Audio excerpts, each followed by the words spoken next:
बहुत ही पुण्यभागी प्राणियों को यह सत्संग सुनने को प्राप्त होता है। सकल पदार्थ हैं जगमाही,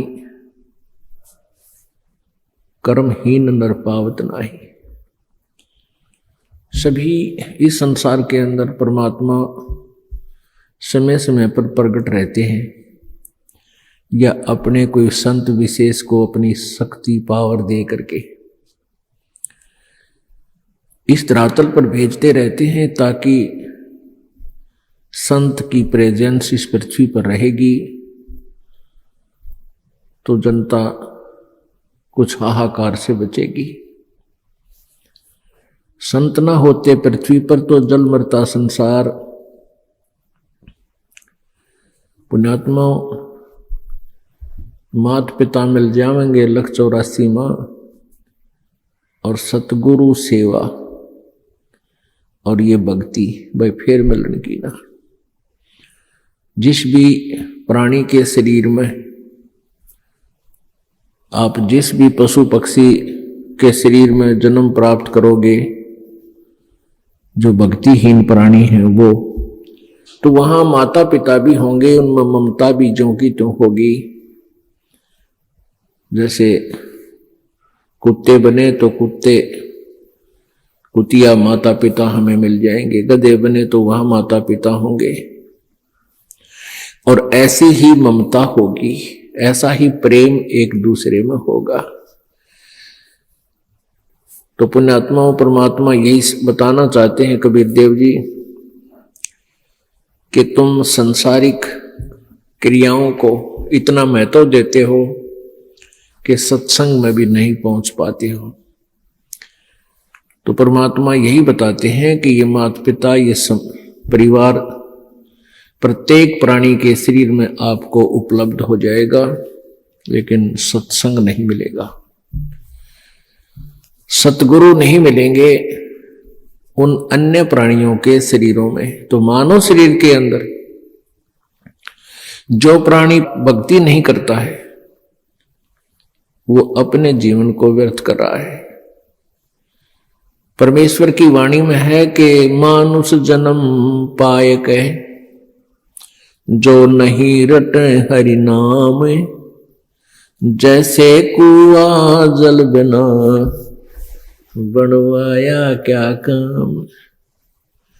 अपने आत्माओं परमात्मा हमें बार बार आकर के यही समझाना चाहते हैं कि तुम मनुष्य जीवन प्राप्त करके इसमें प्राप्त सुविधाओं को प्राप्त करके आप भूल जाते हो परमात्मा को, क्योंकि ये जो भी पुण्य, आपके पुण्य से ही आपको मानव शरीर प्राप्त है,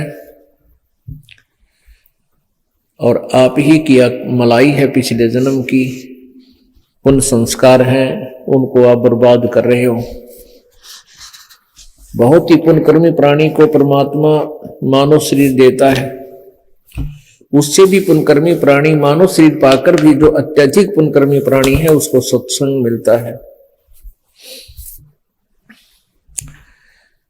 तो मानव शरीर प्राप्त करके जो भक्ति नहीं करते हैं प्राणी, परमात्मा बताते हैं कबीर थोड़ा जीवना, कबीर थोड़ा जीवना ये मंडे बहुत मंडाने, सभी उबा पंथ सिर ये राव रंग सुल्तान। कबीर एक दिन ऐसा होएगा सबसे पड़े बिछो, राजा राणा राव रंग भाई सावधान क्यों ना हो। उजड़ खेड़े ठेकरी ये गड़गड़ गए कुमारे, रावण जैसे चले गए वो लंका के सरदार। अब परमात्मा हमें याद दिलाते हैं कि तुम इस छोटे मोटे कोई व्यवसाय में को या कोई कोठी कार फैक्ट्री को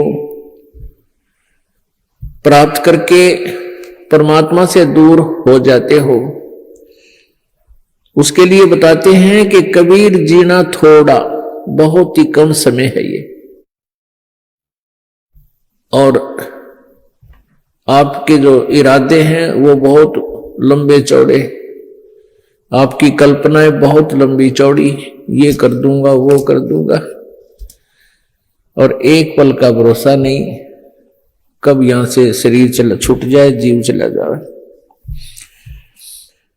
कबीर थोड़ा जीवना ये मंडे बहुत मंडाने, दूर तक के पता नहीं क्या क्या सोच बना रखी है, कल्पना कर रखी है, ये कर दूंगा वो कर दूंगा। और कहते हैं सभी चल रहे हैं यहां से, सभी का एक दिन प्रतिदिन कम हो रहा है। हम कितने नशे में हैं। कबीर ये माया अटपटी, कबीर ये माया अटपटी, सब घट आन अड़ी, किस किस को समझाऊं या कुआ भांग पड़ी। इस काल भगवान ने ये त्रिगुणमयी माया, रजगुण ब्रह्मा, सतगुण विष्णु, तमगुण शिव जी के द्वारा ये आप जी को यहां उलझा रखा है, इस माया जाल में फंसा रखा है। ब्रह्मा जी की रजोगुण माया के आधार से आप जी संतानों उत्पत्ति करते हो, यहाँ के ठाठ बाट की चाह करते हो, और विष्णु जी के सतोगुण की माया के प्रभाव से आप जी यहाँ एक दूसरे में ममता मोह के माध्यम से जुड़े हुए हो, जकड़े हुए हो। तो पर आप जी के हमारे ऊपर इतना जबरदस्त दबाव है कि हमें कुछ भी दूर तक का सूझता नहीं, हमें होश नहीं है। इस त्रिगुणमयी माया की भांग का नशा हमारे ऊपर इतना प्रभावित है कि हमें अपनी मौत दिखाई नहीं देती। परमात्मा याद दिलाते हैं, जैसे कोली रेजा बुने और बुनते आवे ओड़े, ऐसे लेखा तेरे जीवन का कुछ दौड़ सके तो दौड़े। जिस प्रकार पहले, आजकल तो फैक्ट्रियां बन गई, ये मशीन ऐसी आ गई जो कपड़े फटाफट बुन देती हैं। पहले हाथ से कपड़ा बुना करते थे, लंबे लंबे धागे बांध लिया करते थे, उसको खड्डी बोलते थे, और पतला सा धागा होता है, उस धागे को उन धागों में से हाथ से निकाला करते थे, एक मैनुअली हैंडल करके एक हाथ से ऐसे एक नली सी होती थी, उसके अंदर से निकाल देते, एक एक धागा ऊपर नीचे करके, फिर दूसरा धागा ऐसे लाते थे, फिर ऐसे लाते थे, फिर ऐसे लाते थे, और इतने पतला धागा होता है और इतना लंबा उसका थान बोलते थे। एक बहुत लंबा थान लगभग 50-60 फुट का वो तैयार हो जाता है। यानी उस पतले से धागे से बार बार ऐसे चलने से वो अंत आ जाता है, वो कब थान इतना लंबा पूरा हो जाता है, उसका एंड हो जाता है।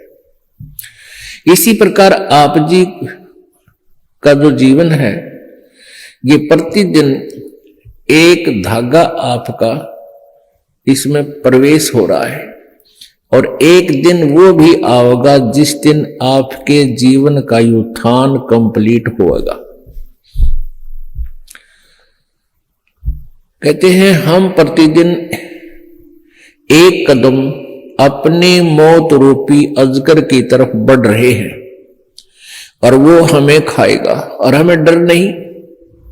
तो ऐसी हालत नशे वाले प्राणी की होती है, वो चाहे शेर के जा चिपके और वो सांप भी पकड़ ले, क्योंकि उसमें नशा, उसको पता ही नहीं तू कर क्या रहा। तो इस नशे को कैसे हटाया जाएगा?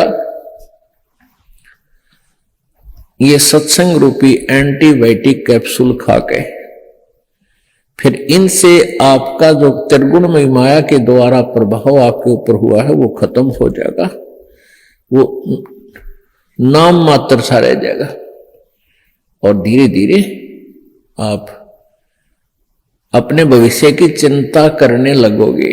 मौत बिसारी बावले अचरज किया कोने, तन माटी में मिल जाएगा जो आटे में लौण। परमात्मा कहते हैं तो मौत भूल गया, तने कितना बड़ा आश्चर्य कर रखा है।